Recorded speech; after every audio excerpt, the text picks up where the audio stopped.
Hello বন্ধুরা, কেমন আছো? তো মেন ব্যাপার যেটা নিয়ে আমরা আজকে এলাম অনলাইনে আপনাদের সামনে, সেটা হচ্ছে এআই।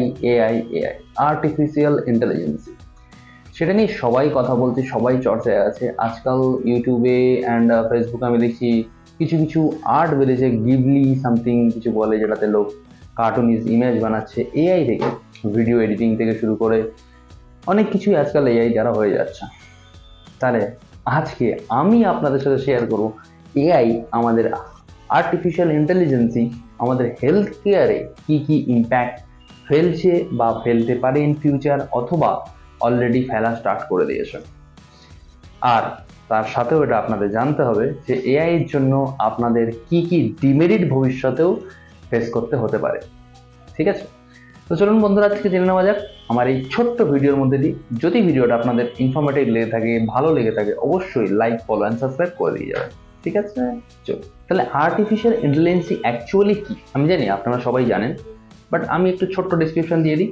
আর্টিফিশিয়াল ইন্টেলিজেন্স হচ্ছে একটা মেকানিক বা সফটওয়্যার যেটা আমাদের ইন্টেলিজেন্সের কিছু জিনিসটা তার মধ্যে দেওয়া হয়, যেটা আর্টিফিশিয়ালি ক্রিয়েট করা একটা হিউম্যান ব্রেন বলতে পারে, যেটা আমাদের এখানে আছে, সেটা আর্টিফিশিয়ালি কম্পিউটারের মাধ্যমে একটা ক্রিয়েট করা হয়। ঠিক আপনারা যদি সিনেমা দেখে থাকেন তাহলে দেখবেন মার্বেল মুভিতে জার্ভিস আছে, যেটা আয়রন ম্যানের ঠিক কাইন্ড অফ ওরকম।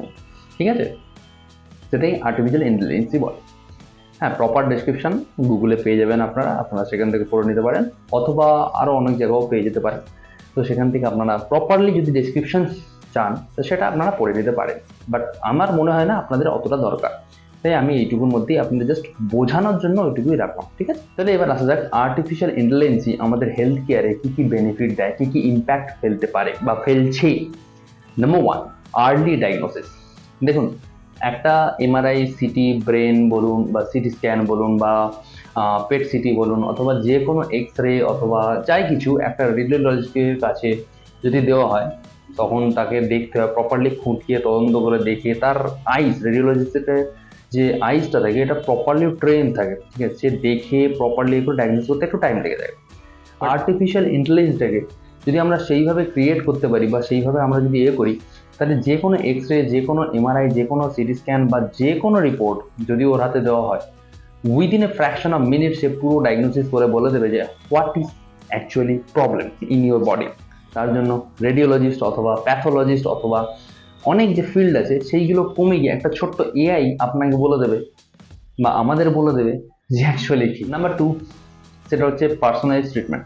যেহেতু এআই এই সবগুলো ডায়াগনোসিস করে ফ্র্যাকশন অফ সেকেন্ডেই বলে দিতে পারবে, সেই জন্য আমাদের ডায়াগনোসিস করে বা আপনাদের যে ট্রিটমেন্ট প্ল্যানটা হবে সেটা ক্রিয়েট করতেও খুব ইজি হবে। কারণ আমাকে যে প্যাথোলজিস্টের রিপোর্ট কখন দেবে তার ওয়েট করতে হবে না, রেডিওলজিস্ট রিপোর্ট কখন দেবে তার ওয়েট করতে হবে না, সেটা sir within a fraction of minute আমি পুরো রিপোর্টটাই পেয়ে গেলাম। তো ট্রিটমেন্ট করতেও আমাদের সুবিধা হলো, রাইট? বা যে কোনো ডাক্তারের সুবিধা হলো, রাইট? Number three, ফাস্টার diagnosis. যেহেতু আমি অলরেডি এই জিনিসটা আপনাদের বললাম যে 3-4টে ডাক্তারের কাজ ও একা করে দেয়। রেডিওলজিস্টের এক্স রে, এমআরআই, সিটি যেটা আপনি পাবেন, প্যাথোলজিস্টের ব্লাড রিপোর্ট, ঠিক আছে, এছাড়া অনকোলজিস্টের কোনো সাপোর্ট, সেগুলো সব একা করে দিচ্ছে। তো ডায়াগনোসিস করতে না খুবই ইজি হবে, তো পেশেন্টকে ট্রিটমেন্ট করতেও আমাদের খুব তাড়াতাড়ি হবে, যে আমরা স্ট্যাটাসের ডায়াগনোসিসটা জেনে যাচ্ছি, রাইট? উইদিন এ মিনিট আমরা ডায়াগনোসিসটা পেয়ে যাচ্ছি, ট্রিটমেন্ট করতেও সুবিধা হবে, right? Number four, patient monitoring. 24/7 একটা পেশেন্টকে মনিটর করা সম্ভব হয়ে ওঠে না।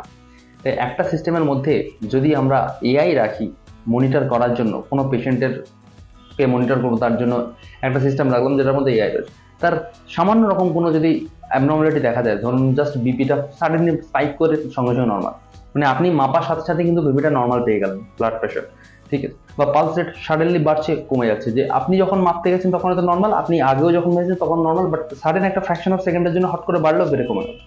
ওটা কেন বাড়লো সেটা এআই ওই সাডেন পিকটা কোনো ধরে নিতে পারে। ঠিক আছে, তো মনিটর করতে খুবই ইজি হয়। এছাড়া ধরুন একটা পেশেন্ট হঠাৎ করে স্যাচুরেশন ফল করে গেল, বা তার অক্সিজেন লেভেলটা হট করে ফল করলো, কিছুক্ষণ পর আবার নর্মালাইজ চলে গেল। এই যে সাডেনলি ফল করা, সাডেনলি বেড়ে যাওয়া, সাডেনলি সাডেন অ্যাবনর্মালিটি, যেটা মানুষের পক্ষে হয়তো সম্ভব হয়ে উঠছে না, বাট সেটা এআই দিয়ে যদি মনিটর করা হয় সেটা সে সঙ্গে সঙ্গে ধরে নিতে পারে, সে 24/7 একটা মানুষকে মনিটর করতে পারে, রাইট? এইগুলো আমাদের এআই বেনিফিট দেয়। 5 নম্বর, রেডিউস হিউম্যান এরর। মানুষের যে ভুলগুলো হয় সেটা এআই আমাদের মানে কমাতে সাহায্য করে। কিভাবে? এআই কি করে যে মানুষের যে ভুলগুলো হয় সেগুলো কিন্তু হয় না তার কাছে। যেমন ধরুন আপনি কারোর ব্লাড প্রেশার চেক করছেন, আপনি একটু মিস করতে পারেন, কিন্তু এআই সেটা করবে না। আপনি ধরুন কোনো মানুষের পালস কাউন্ট করছেন, আপনি ভুল করতে পারেন, এআই সেটা করবে না। আপনি ধরুন কোনো মানুষের মানে রেসপিরেটরি রেট দেখছেন, আপনি ভুল করতে পারেন, এআই সেটা করবে না। আপনি ধরুন কারোর রিপোর্ট দেখছেন, ঠিক আছে, সাডেনলি রিপোর্ট দেখতে দেখতে 4টে রিপোর্ট দেখলেন, 5 নম্বরটা দেখতে যাচ্ছেন, হয়তো প্রথম রিপোর্টটা ভুলে গেছেন, এআই একবারে সেটা স্ক্যান করে নিতে পারে।